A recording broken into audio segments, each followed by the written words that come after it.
Yes. So, dear participants, it's really a pleasure to welcome you in this, I guess it's the 7th edition of a Hot of the Press book presentation seminars.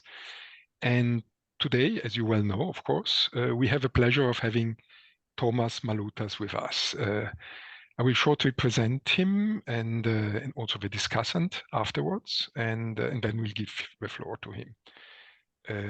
Thomas is an Emeritus Professor at the Department of Geography of Kopiou University in Athens, in Greece, where he was teaching social geography and also other topics, but related to this.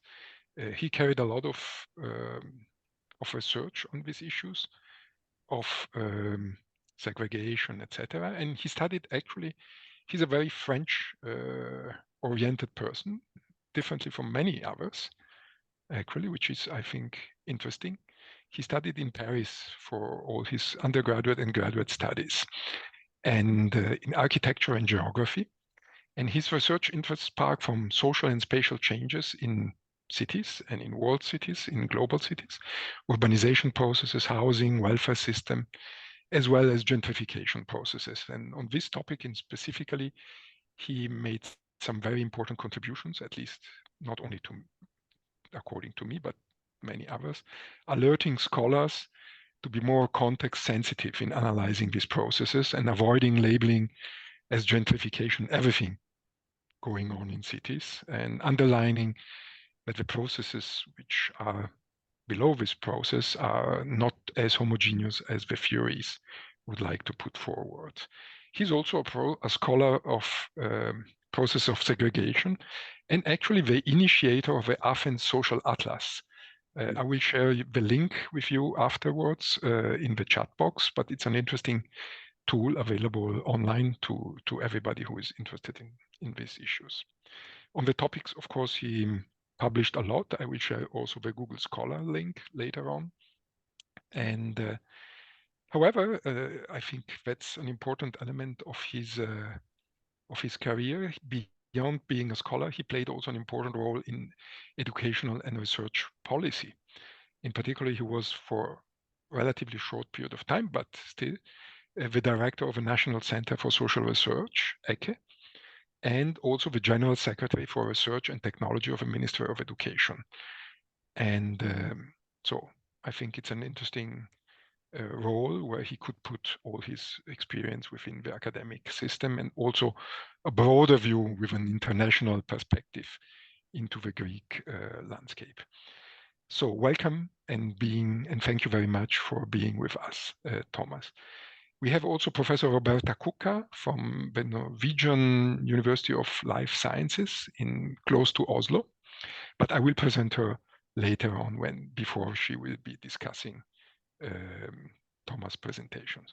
The format of the presentation, as you know, is around 30-40 minutes by the author we invited to discuss his latest book. I don't know if it's the latest, maybe in the meantime you published something else, but it's one of the latest publications. And then Roberta will have 10-15 minutes to discuss it. And then we have the session open to every participant with a Q&A. So Thomas, thank you very much, and the floor is yours. Thank you, Yuri, for this introduction and for all the kind words. I share the screen immediately with, let's see here. And I would say that maybe this book that I'm presenting to you today shouldn't be labeled hot of the press, but relatively warm of the press. It's a year after its publication. So do you see my screen? Do you see my presentation? Yes, very well. Yeah. I actually forgot to mention the title of the book, but everybody can see it now. So sorry for that.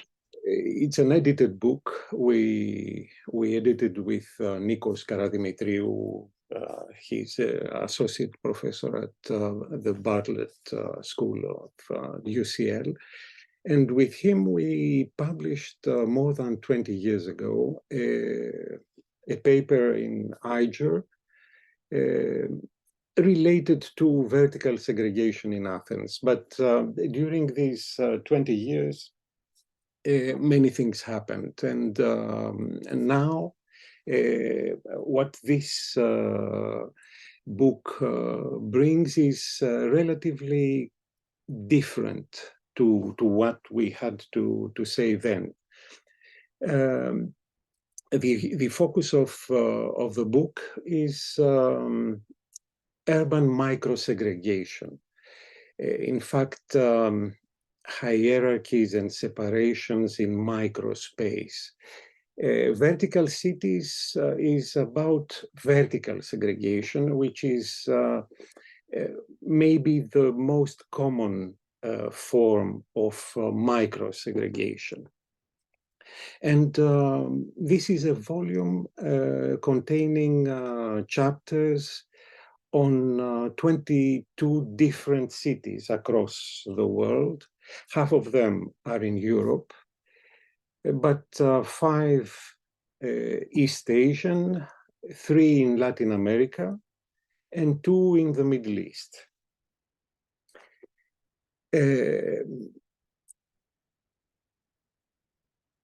So the focus of the book, because the question of micro-segregation is relatively recent in the segregation research agenda, and it's often a hidden aspect of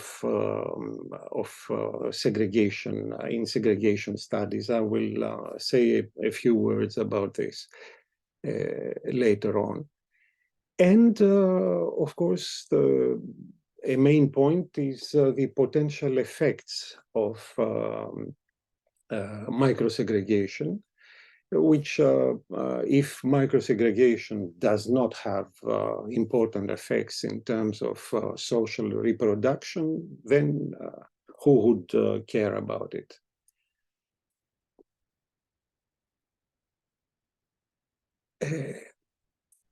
So as I said before, microsegregation is usually neglected in the agenda of segregation studies, and the main, the only reference, the only spatial unit of reference in these studies is the neighborhood. And the focus on the neighborhood is usually assumed as obvious. You don't have to explain why you focus on the neighborhood. So being in this context of segregation studies, with this book, we try to provide evidence about the existence of this type of segregation at the micro scale and the forms of that it takes. We also try in several chapters to map these hierarchies at the micro scale. And in some chapters, there is an exploration of the importance of the effects of these social hierarchies at the micro scale for social reproduction. But we are still, I would say, at the beginning of this process, and much more work has to be done on this. The contents, I will not take you through all these contents because there are many chapters and even more, many more authors. It was not easy to categorize papers in this edited volume. But finally, we tried to make some categories, some thematic categories, not geographical, but mainly thematic. This enabled a little bit the comparative assumptions and make this volume more solid, more coherent. So the first part is about negotiated social mix in different places. I will say a few words about specific chapters. Then another category of chapters is about ethnic microsegregation. Another one is about segmented housing markets in cities where you have really separate markets. Another category is about microsegregation in post-socialist cities. Another one is about microsegregation in areas that are under gentrification or gentrified areas. And finally, one is about microsegregation in the typical apartment buildings with a tower form, where you imagine more than everywhere else that some kind of hierarchy should be existing. If I go quickly through the chapters, the volume begins with a chapter on Napoli and deals with microsegregation in the old housing stock in central neighborhoods, Spanish Quarter, etc.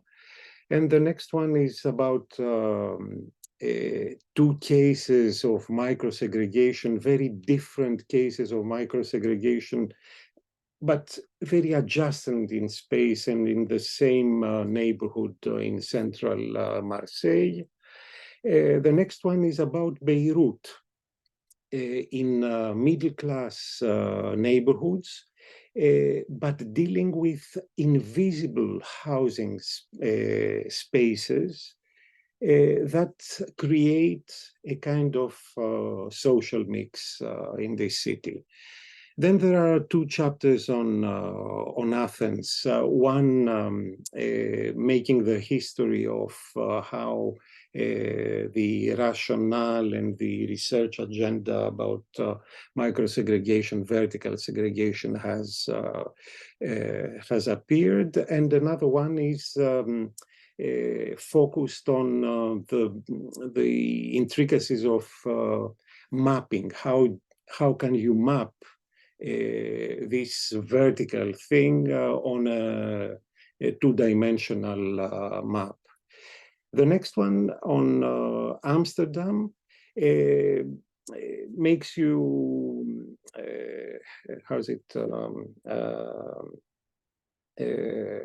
makes you feel that you would need the data that are available in the Netherlands. The colleagues from the Netherlands used geolocalized data for each recorded person in the census and could provide models and maps, very, very detailed. And this detail can promote questions about segregation. And this is really interesting. The next one on Madrid deals with ethnic segregation in different types of social profile neighborhoods. And this is also very important, how ethnic segregation can be different according to the social profile of each neighborhood. The next one in another Spanish city, Malaga, is dealing with an old neighborhood and ethnic segregation within that neighborhood.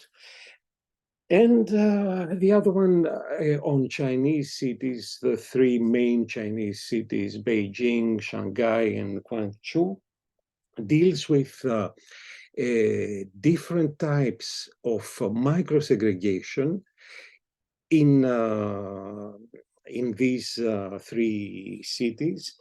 And the bottom of the social ladder in the three cases are the recent rural migrants without a hukou in China, which are left at the bottom of the microsegregation ladder, sometimes in a vertical way, like in Beijing. They live in basements that were formerly constructed as air shelters for air bombing shelters. In Shanghai and Guangzhou, it's a different kind of microsegregation. Then the chapter on Rio de Janeiro deals with, again, two different parts of the city: middle class, high rise apartment buildings, where the perception of residents seems not to reveal a kind of microsegregation within these buildings, which is a question if this is really true, but this is for another book for the future. But they also deal with what happens in the favela context, where you have a kind of vertical segregation, especially when the favelas are in slopes that are really have a very different altitude in the different parts. And this makes some parts of the favelas less accessible and less desirable, and this creates a kind of vertical segregation within them. Then a chapter on Budapest and Bucharest reveals that in socialist times, where the market mechanisms did not function as we assume they did. However, there are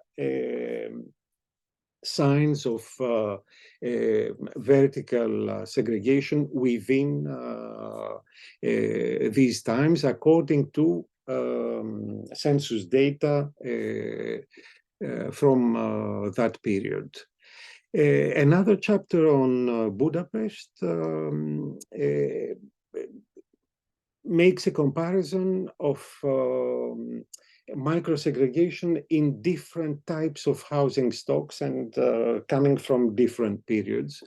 And it seems that much more microsegregation is in older buildings pre-Second World War and less in the socialist times buildings. Then chapters on Belgrade, Tallinn, Mexico City, and two chapters on Tel Aviv say the stories of microsegregation in areas under gentrification process. And finally,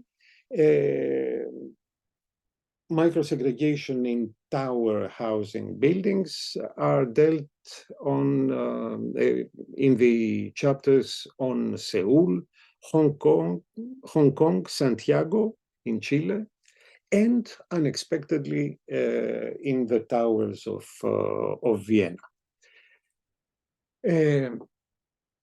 So, as I said earlier, there is a neglect of micro-segregation in the segregation literature.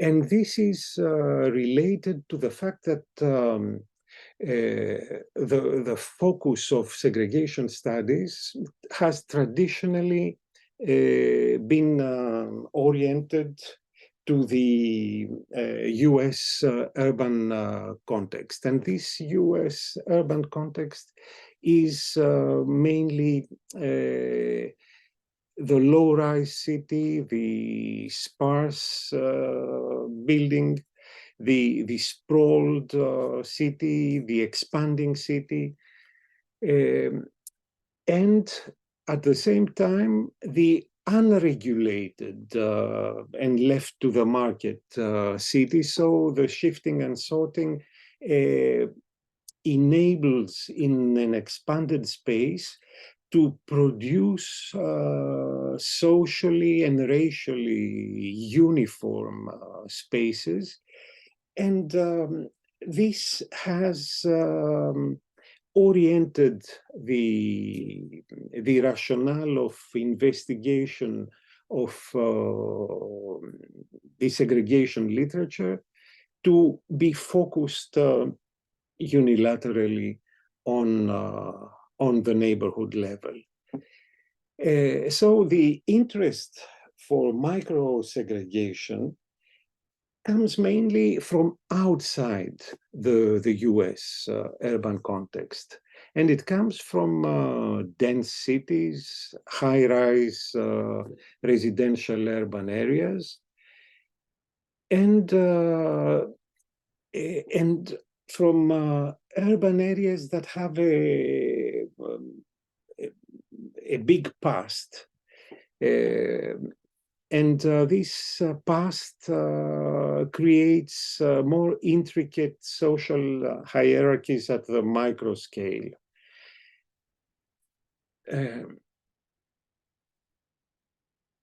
This is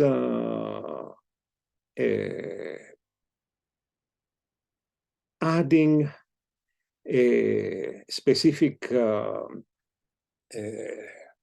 flavor to the debate about social mix. I will not deal with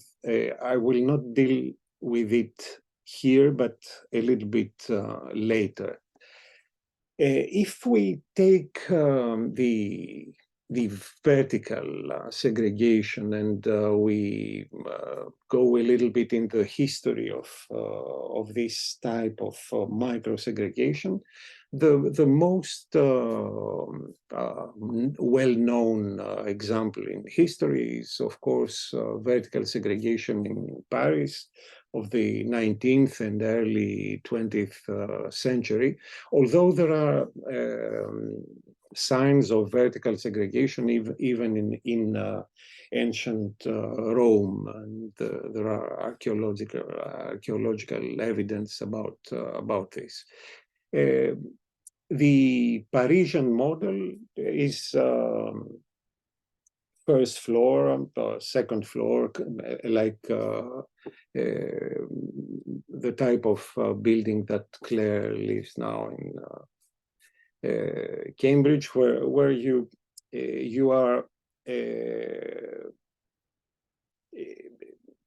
are protected because you are still in buildings that do not have the today's construction technology, and so on the top you are not well protected from the cold and from rain and from things like that. Plus you are in an era where lifts were not yet there. So if you go up, you have to be young and fit to access your apartment. So the apartments on the first and second floor would be the best ones. And in Paris, as you go up, the poorer you get. this Parisian model is replicated in other Mediterranean cities like Montpellier or Napoli or elsewhere. But this model is a little bit a relic of the past. In Paris, you don't have this kind of vertical segregation anymore due to decades of embourgeoisement and gentrification. So it's a little bit of an outdated and micro-segregation, which maybe, according to some authors, has been overstated for different reasons. There is evidence about vertical segregation in other cities like Athens, which are also vertical, but not in the same sense. It's not the same model with Paris. It's in a housing stock which is much more recent. The stock, the vertically segregated stock in Athens is post-war, post-Second World War. And when we published the first paper with Nikos in Niger, we thought that this kind of micro-segregation in a vertical way in Athens was a kind of specificity in a southern European metropolis, and we tried to argue that this is not the same with the Parisian model, well known for vertical segregation, and it's also something different with what Leonidou was saying about a Southern European model of a voluntary, intentional urban social mix, an urban culture that produced this kind of, what we said was that the vertical segregation in Athens was not voluntary, even for the advantaged ones in this vertical ladder.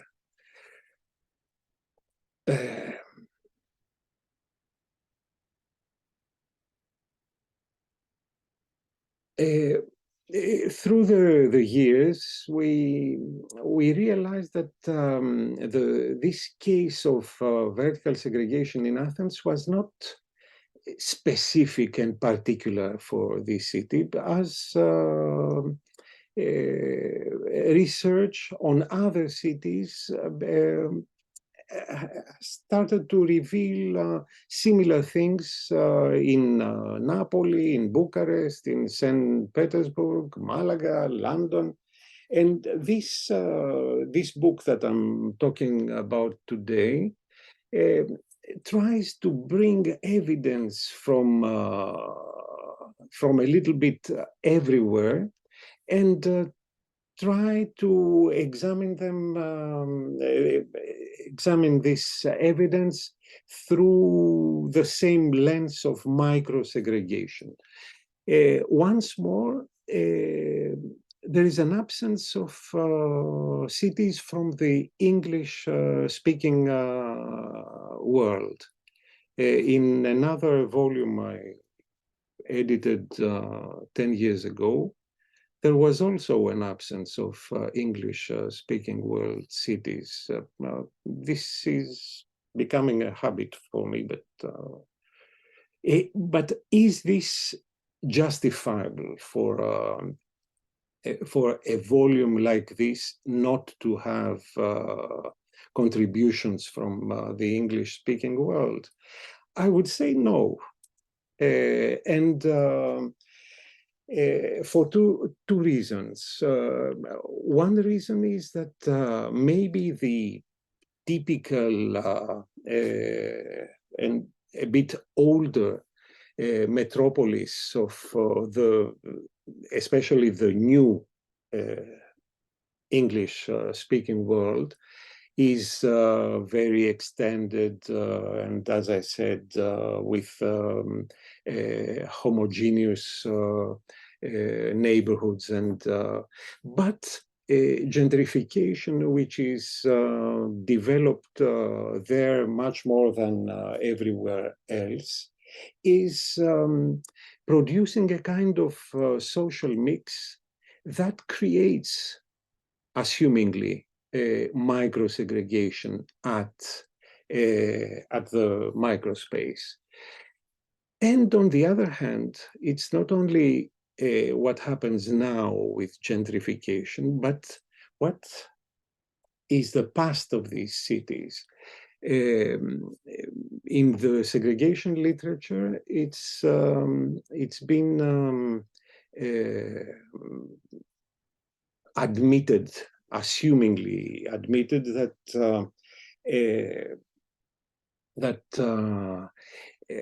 this increase of segregation at the neighborhood level happened,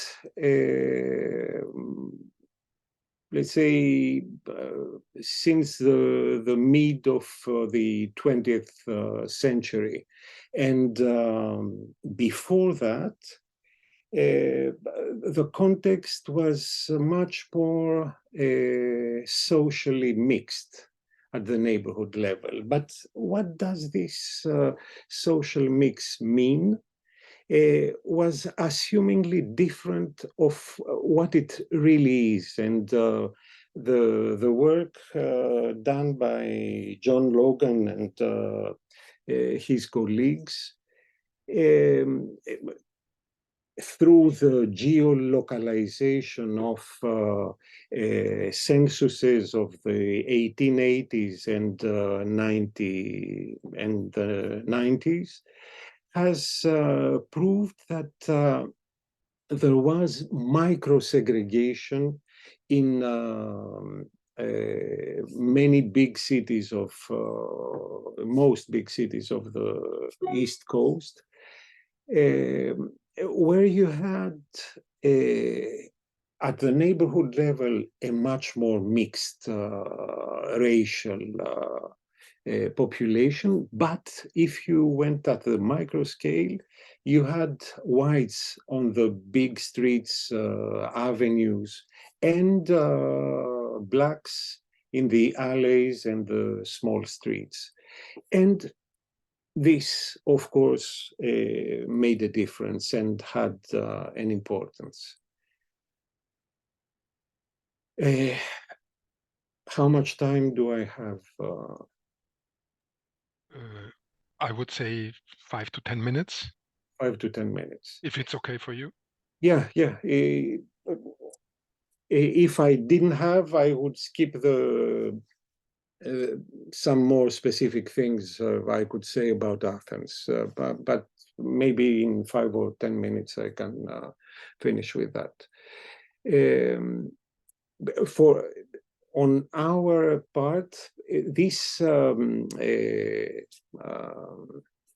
questions about microsegregation came through the specific investigation of something that we realized happening in the social geography of the city we are living in.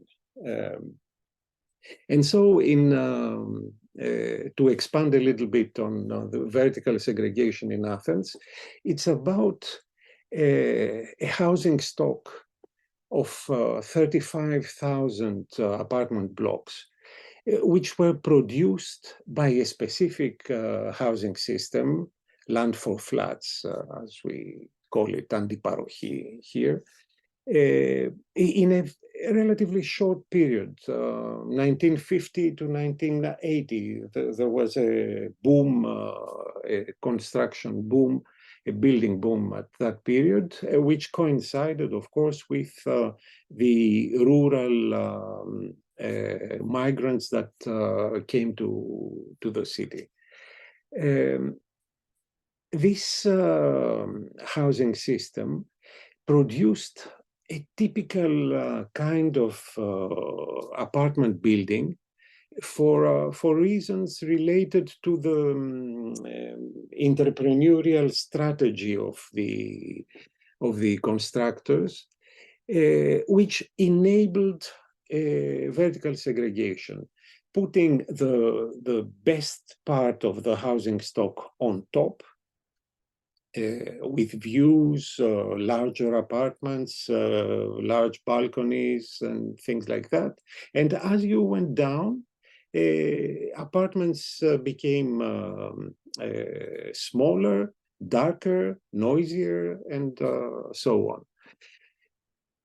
For the first time, the 2011 census has provided detailed data containing the information of the floor of living. This was not present in previous censuses, and we asked the Hellenic Statistic Authority to add it, and they did it, and we thank them for this. And we will have the new data for 2021, and so we can compare for the first time. Before that, we could assume that there was this kind of phenomenon, and the paper we wrote 20 years ago, more than 20 years ago, with Nikos, was based on a small research in a neighborhood within Athens, and we assumed that since we found it there, probably it's also happening elsewhere. And the 2011 census data provided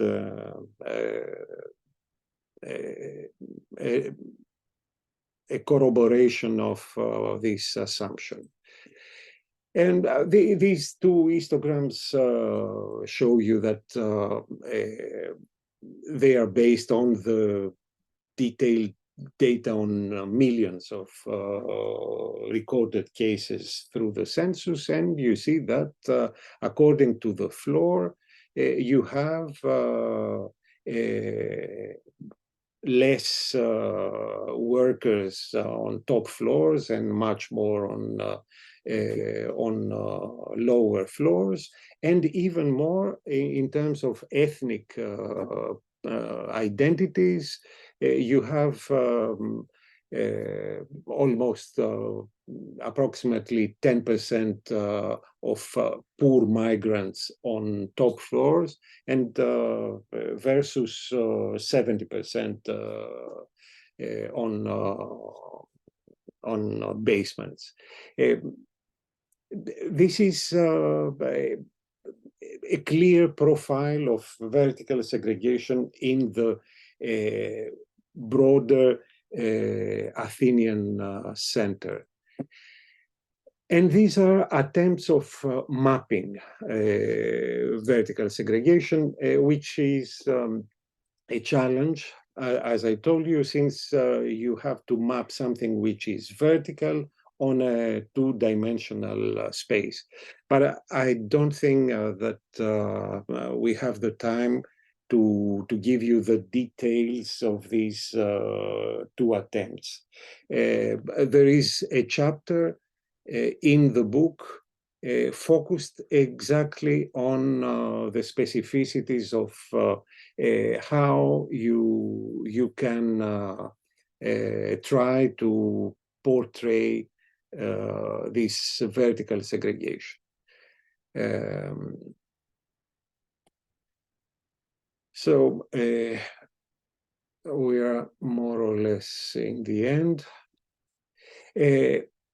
One thing that I mentioned in the beginning was social segregation, vertical segregation, micro-segregation, does it matter? We started with a young French colleague. We made an attempt to see whether it made a difference if you were a child of 12 to 18 years old, living at the bottom of these buildings versus a child living at the top of these buildings, if that made a difference in terms of your school performance, especially if you dropped out early from school. And we built a statistical model, and this gave us the result that you had a bit more than 30% more chances of dropping out of school if you were at the bottom compared to being at the top. Of course, controlling for all other features that you had, your social origin, your ethnic identity, your gender, and things like that. And this is published in a paper in Housing Studies. This is where I think that we need much more evidence that micro-segregation means something, and what and how much for social reproduction. There is a follow-up, since I said that this book is not so hot, it's warm. There is a special issue in the journal Bulletin de Correspondance Hellénique, section moderne et contemporaine, with 6 papers on Athens, Napoli, and Venice. A paper in EURS on vertical segregation, comparing vertical segregation in Athens and Budapest.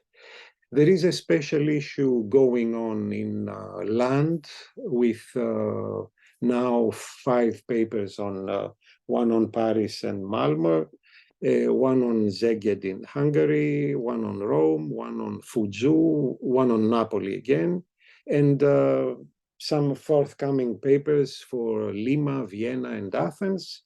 And there is a forthcoming book on apartment blocks in Athens with qualitative research,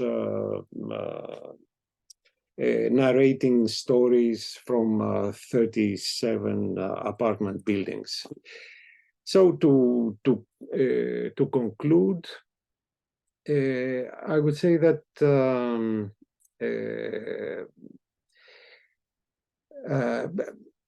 what we did in these 20 years, not only our team, but all the colleagues that are dealing with this, is that we have been swimming against the common wisdom in segregation studies literature,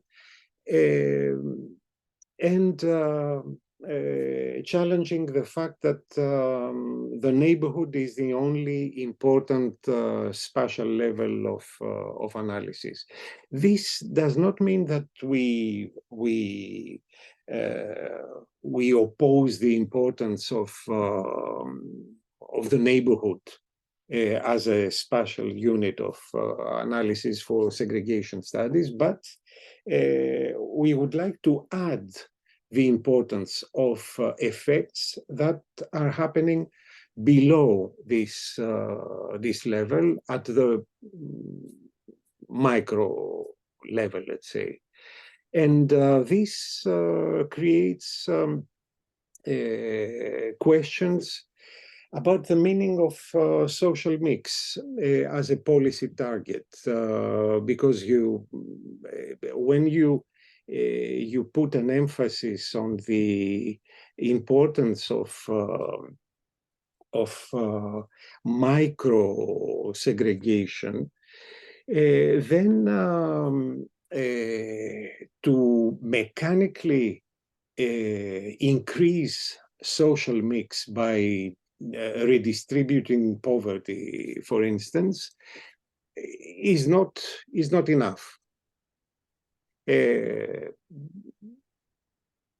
And these are not questions that we have put forward. These questions have been put on the table since the 1970s with Chambaud-Redon and Le Maire and their paper questioning whether reducing spatial distance reduces also social distance. So that's it. Perfect. Thank you. Thanks really a lot, Thomas. I think these last few sentences are really very important. And actually all your work has been, the devil is in the detail, so you have to understand the processes also in the micro dynamic which is taking place. And this specific case of vertical segregation is a very good example for that, but also all your studies on gentrifications are also making the point very clear. So really thanks a lot for that. I would now leave the floor to Roberta, but before that, I will shortly present her. As a discussant, we have Roberta Cucca. She's an associate professor at the Norwegian University of Life Sciences, close to Oslo.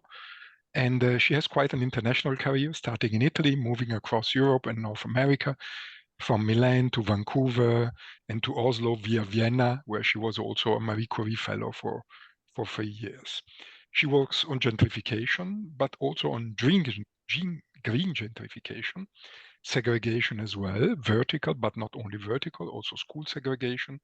And she's combining very often in her research ecological sustainability issues with social sustainability issues. And I think this is a very nice way of putting two very important topics together.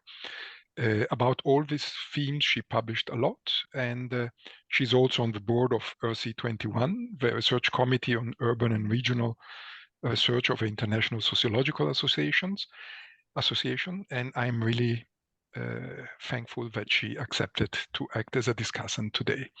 So Roberta, the floor is yours. Thank you very much. So, thank you very much, Yuri, for this introduction, first of all. I was not recognizing myself, actually, but thank you very much for this invitation. I'm very happy to have the opportunity to discuss this book. As you know, I'm a really huge fan of this book, and for me, it's a very interesting topic. So I had the chance to read the book twice, actually, because I think I was one of the first reading the book, because we were discussing about a possible research project with Thomas when the book was still a work in progress. Yes, Thomas has already said a lot, so I want to explain very much about this book. I want to stress that it discusses a crucial topic, yes, that for a very long time has not been completely neglected, but for sure not enough investigated in urban studies literature. And maybe not by chance, most of the chapters collected in this book open by highlighting a lack of systematic studies focusing on micro-segregation dynamics in dense areas.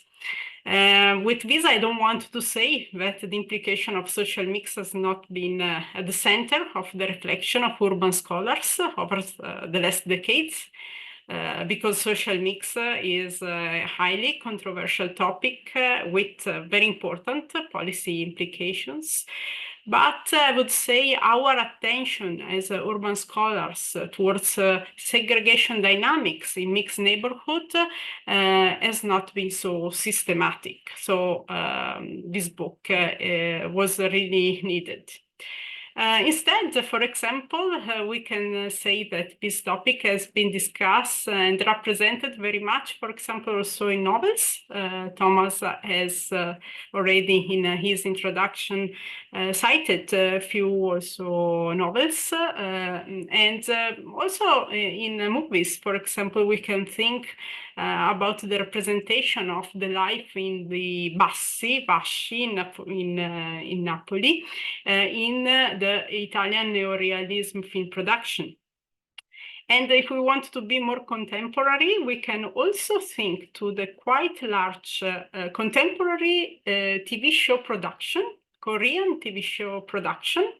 Just check on Netflix tonight if you are curious, on the life in the vertically segregated towers in Seoul. This is quite interesting, and I don't want to spoil it too much, but for example, a few days ago, I was watching these TV shows where there was this very rich couple living on the top floor of a super expensive skyscraper in Seoul, who was organizing a nice party for the people living in the skyscraper, but only for the people living above the 21st floor. So it was a very good representation of vertical segregation and also what it means, vertical segregation, and what is social mix in these vertically segregated buildings. But as Thomas has already anticipated very well, there is much less in urban studied literatures, and the book discussed very well maybe why the neighborhood has served for many years as the main scale for the analysis of social inequality and social mobility in contemporary cities. And it is because, of course, this geographical scale is very important to understand social problems, inequalities in North America and Canada and in many cities in the Anglo-Saxon world.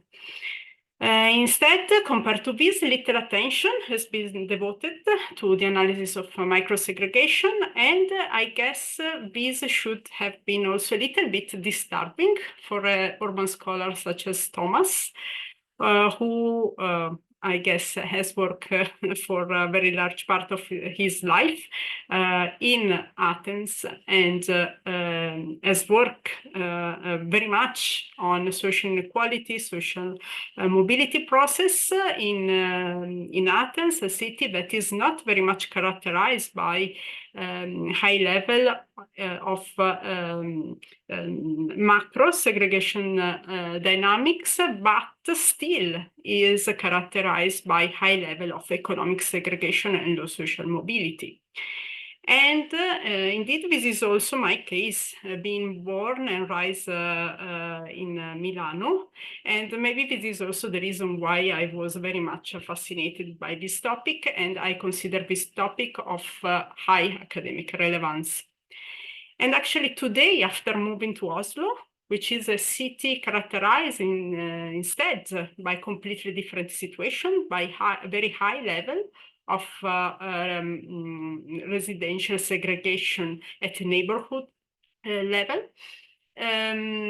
this topic is becoming even more important because actually there is a huge also public debate about new strategies in the city for densification and on the planning of several high-rise buildings in the city center and in many areas of the city around the city center.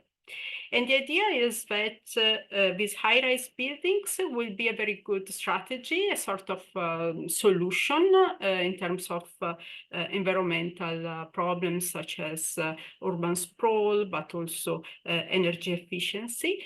And maybe they will be also a kind of possible strategies to implement also residential mix in a very segregated city. So this topic is becoming very much relevant also to understand cities that in the past were not actually characterized by density. I think the collection of chapters in this book are also very much timing. In general, I think the book has achieved very well the goal that is basically declared at the very beginning of the introduction.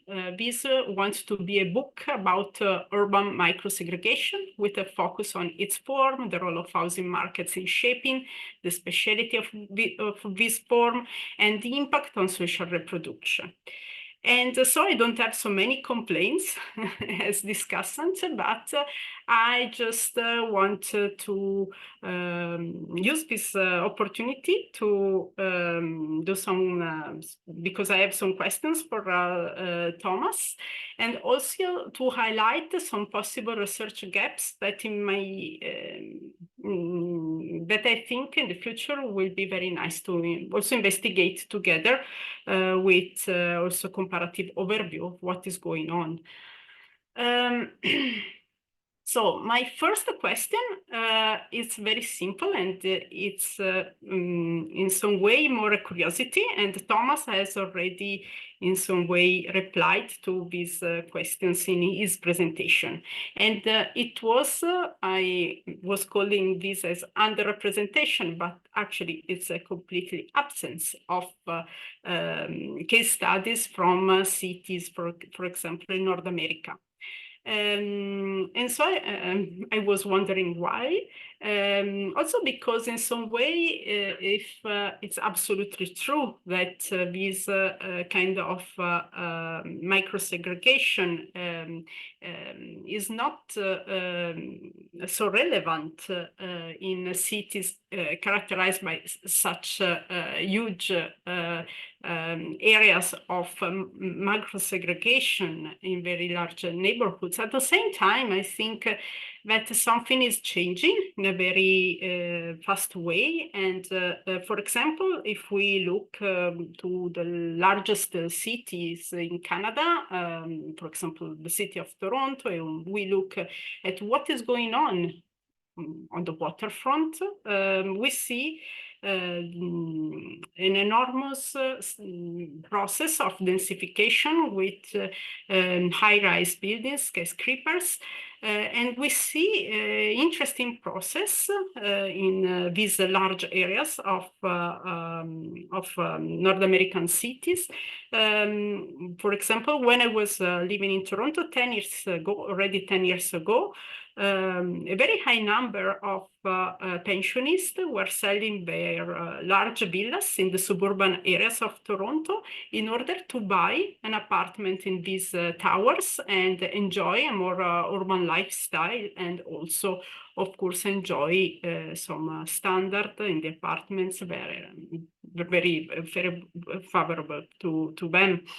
And this was in some way a sort of, we can call you silver gentrification dynamic. And I think this is quite interesting also in terms of dynamics for the future, since we live in an aging society. And I think this process, for example, could be quite interesting to understand. The second question is more related to some potentials that I see in this book in terms of comparative analysis. I don't want to add another contribution to the list of the contributions you have shown at the end of your presentation, But as far as I know, you have recently also published an interesting chapter on in the Handbook of Comparative Urban Studies, edited by Patrick Legalet and Jennifer Robinson.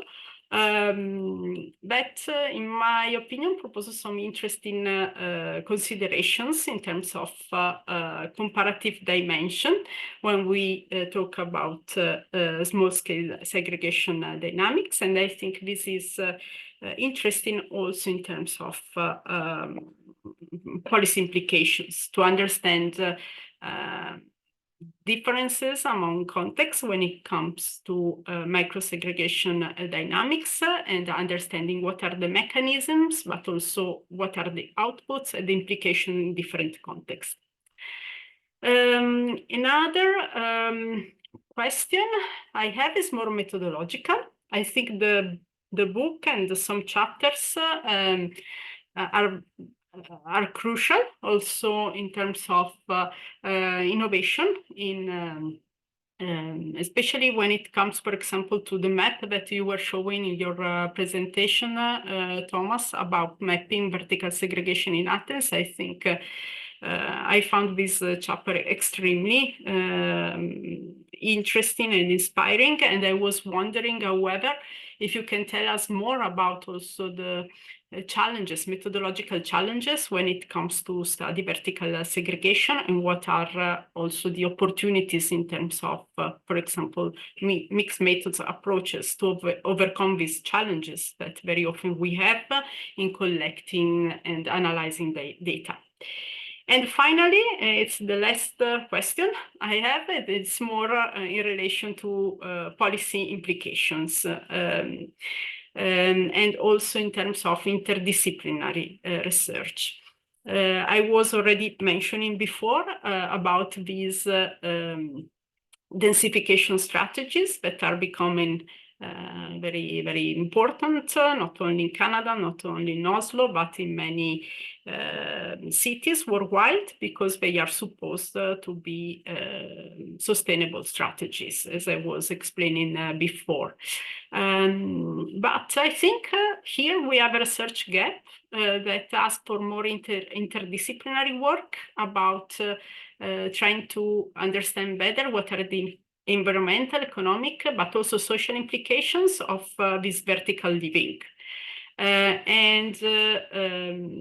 think this is quite crucial, and also because in some way, I think that we should also explore more possible strategies and tools to use these orientation towards densification and in some way high-rise building to build a more sustainable society, more sustainable cities. But as your book explained very well, this has not to be taken for granted, absolutely not. And we really need effective strategies. And so, yes, this last question, and I leave you the floor, is more about the policy implication of what you have studied. Thank you. Wow, thank you very much, Roberta, for this very rich discussion and also the challenging questions for Thomas. So I would like to give the floor to Thomas for a first answer, and then we open up the discussion to everybody. In order to answer to Roberta's questions, I would need a double amount of time of what I have consumed. So I will be relatively short and not enough in my answers.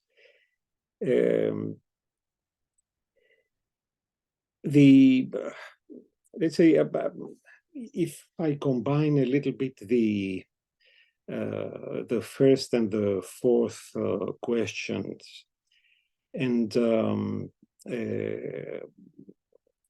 need of interdisciplinarity for to address the issues of micro-segregation in policy terms, On the one hand, yes, of course, we need more evidence about the importance and the effects that microsegregation really produces on the ground. And in order to do this, yes, we definitely need interdisciplinary research, but we need more than that. The need for interdisciplinary research has reached levels of which are not immediately reached when research interest is growing. For instance, now you have at the high level of the European Union an interest about combining new construction practices that would make sure that new things, new housing estates, new housing production is at the same time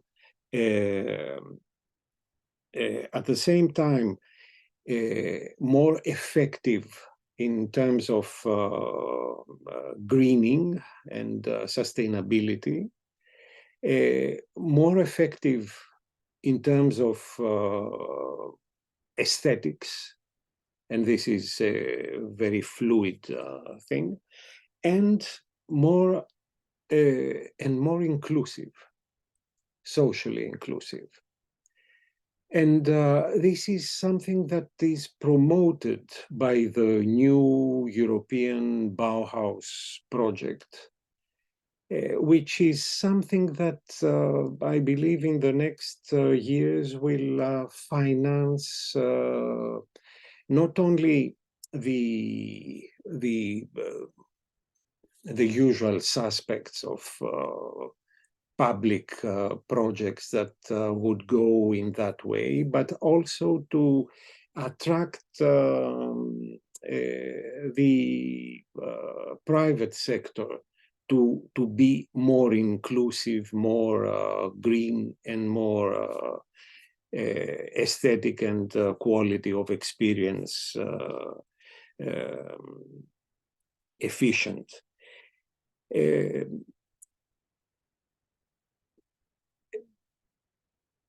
How to do this?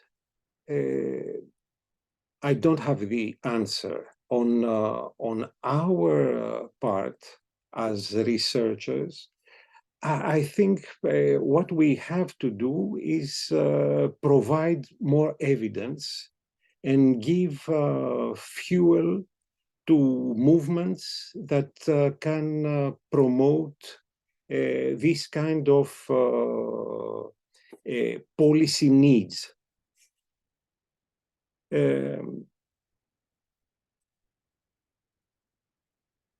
Concerning now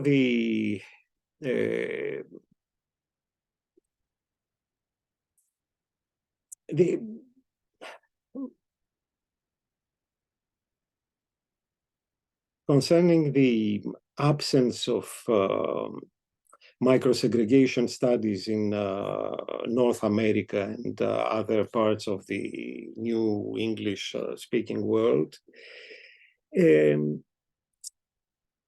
the high-rise buildings are becoming more and more a focus of interest, and a special issue in planning studies, I don't remember the exact name of the journal, is a very recent one that Yuri has suggested at some point, is dealing with it. However, I feel that this tower housing context is, for the time being at least, part of a densification strategy that, but not necessarily part of an inclusive strategy. The micro-segregation within the towers in the waterfront of Toronto or Buenos Aires, even more, have a social ladder, and in Seoul, maybe having a party in the penthouse with those living above the 20th floor means something, but even those that are living below the 20th floor are within a relatively small section of the social range of people living in the whole city where these towers are situated. So a policy of densification should be questioned. To whom is it addressed? Does it affect only a small part, and what part? And if it affects only a small part of the population, how does it affect the whole segregation and social exclusion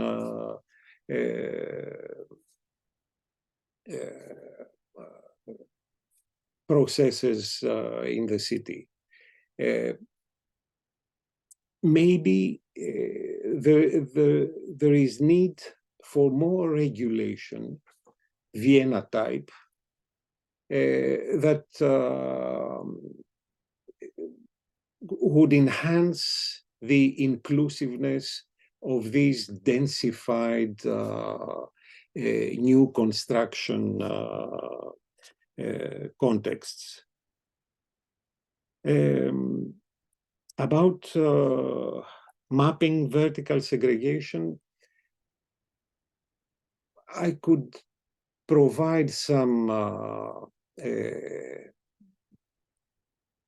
details, or I will restrain myself to the first map I've shown, which has tried to overcome the problem of mapping a three-dimensional phenomenon on a two-dimensional map, because we are used to maps of segregation that map different neighborhoods.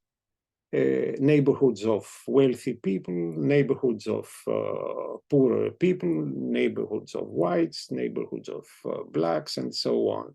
So you can see them in different places in a two-dimensional space. But when you have vertical segregation, you have the one on top of the other, the one group that you want to map on top of the other. So it's not easy to provide a map that's meaningful. So what we tried to do is to create a profile of spaces that have vertical segregation in a relatively high percentage, let's say. And we identified census tracts where you have an overrepresentation of wealthy households on top of buildings, and at the same time, in the same census tracts, an overrepresentation of poor households in the bottom of buildings. So in the same space, you have an overrepresentation of wealthy at the top and an overrepresentation of poor at the bottom. This is the essence of vertical segregation in Athens, which is top wealthy, bottom poor. And this provided a map with more than half of the high-rise areas of the city belonging to this kind of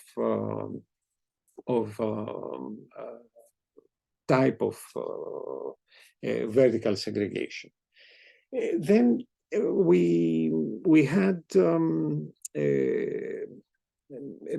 this was not enough because all these areas that we specified as vertically segregated were under the same umbrella, even if this vertical segregation was due to the advantage at the top or to the disadvantage at the bottom. So the second map was a calibration of the first map where we tried to separate the vertically segregated areas into those who are mainly characterized by advantage, those characterized by disadvantage, and in the middle, those that have an equilibrium of advantage and disadvantage. That's more or less the rationale of putting on a two-dimensional map the phenomenon of vertical segregation.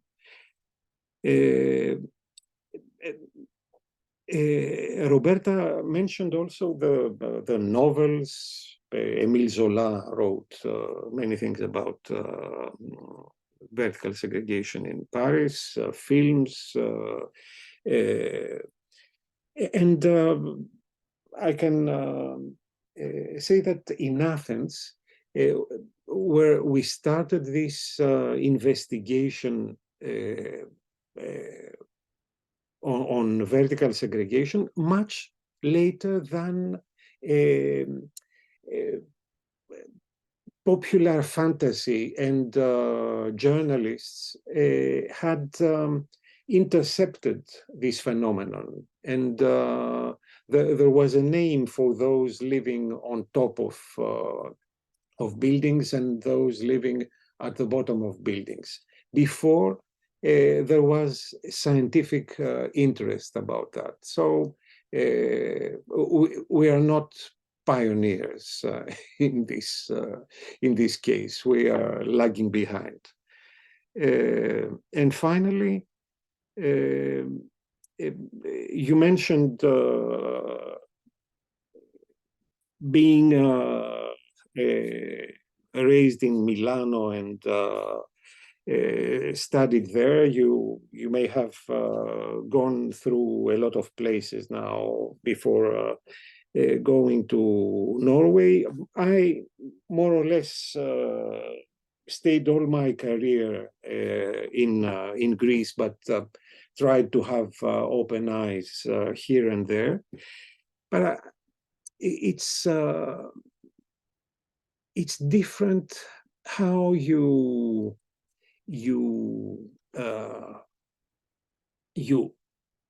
think about theoretical issues and processes when you are at the, let's say, semi-periphery, as we are in Southern Europe, compared to if you are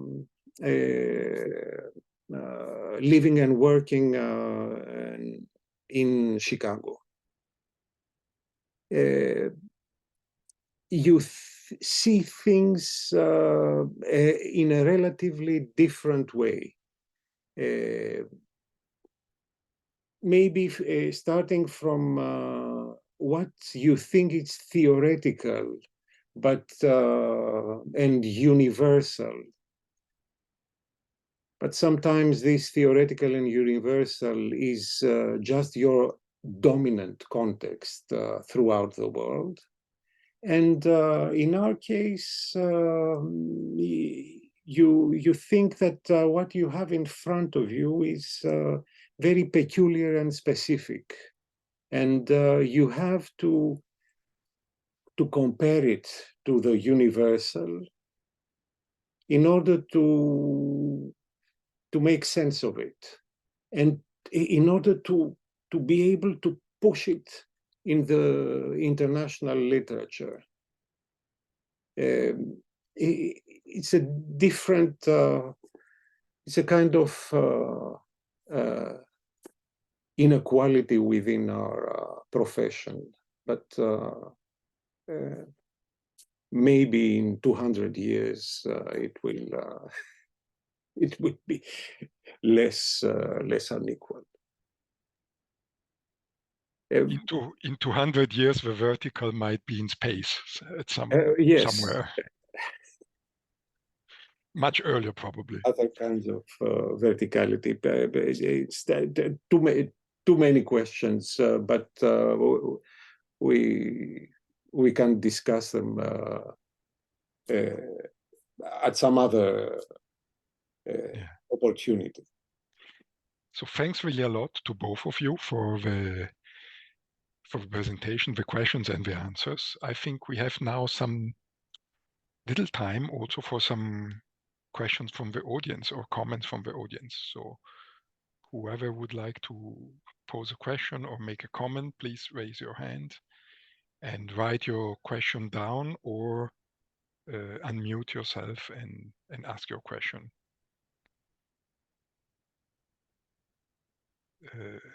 While we are waiting, I have also a comment, I think, or a question, or actually pushing you in a specific direction.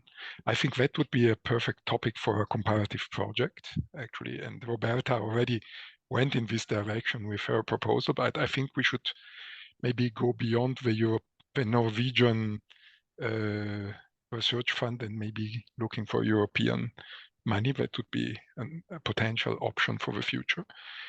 And I think the book is a very important contribution because for the first time collects so many different perspectives. And what I would like to urge you, I haven't read all the papers you wrote, I confess here publicly.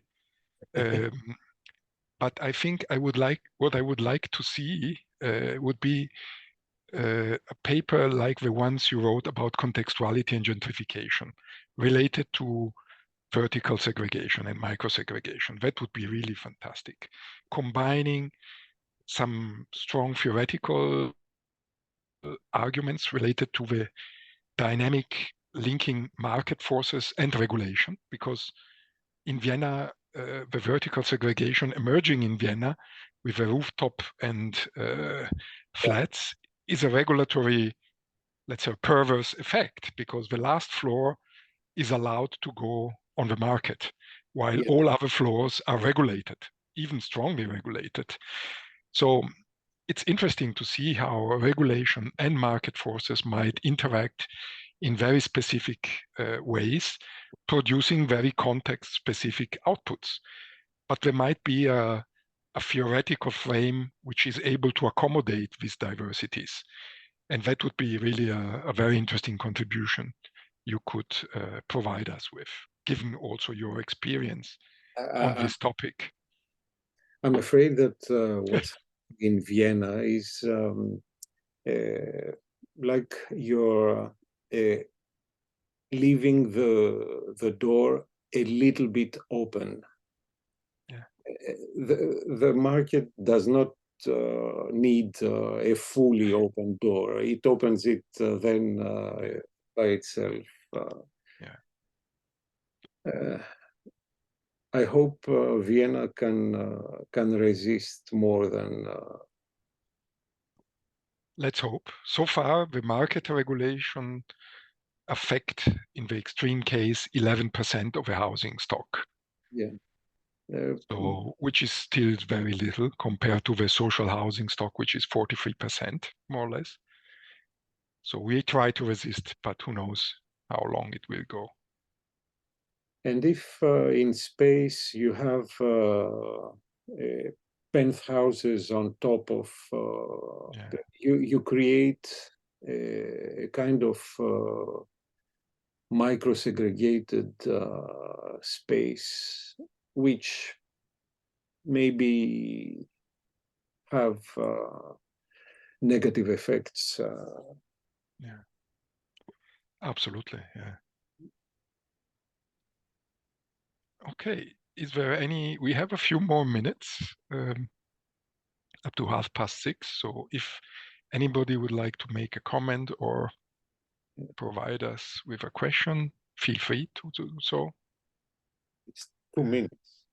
2 minutes. Well, a question can be asked in 30 seconds.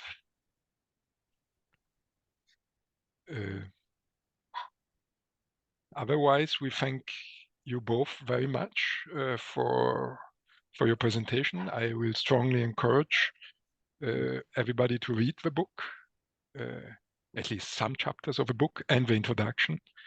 And I think it provides a lot of very interesting insights on how the process can be so different, and at the same time proposing micro-segregation patterns. We need an explanation, a social explanation, an economic explanation, a political explanation. So all these dimensions are interacting, and I think that's very fruitful and stimulating in order for us as social scientists and interested in spatial relations. So thanks a lot, Thomas. Thanks a lot, Roberta, and thanks a lot to everybody attending. And keep in touch, and see you next time. Thank you. Before I finish, just a very quick note. The next Hot Off the Press will be on December 13th with Elisabetta Mocca's book, Cities in Search of Freedom. And it's about the relationship between cities, degrees of freedom cities have in relation to the state, and the role of the state in regulation, in defining market relations, etc., and how cities react to that and are maybe becoming sanctuary cities, are becoming cities which oppose states, or things like that. So the complex relationship between cities and the state. Looking forward, but you will be informed in due time about all of that. So thanks a lot, and have a nice evening, everybody. Bye. Bye. Thank you. Bye-bye. Ciao. Ciao, ciao.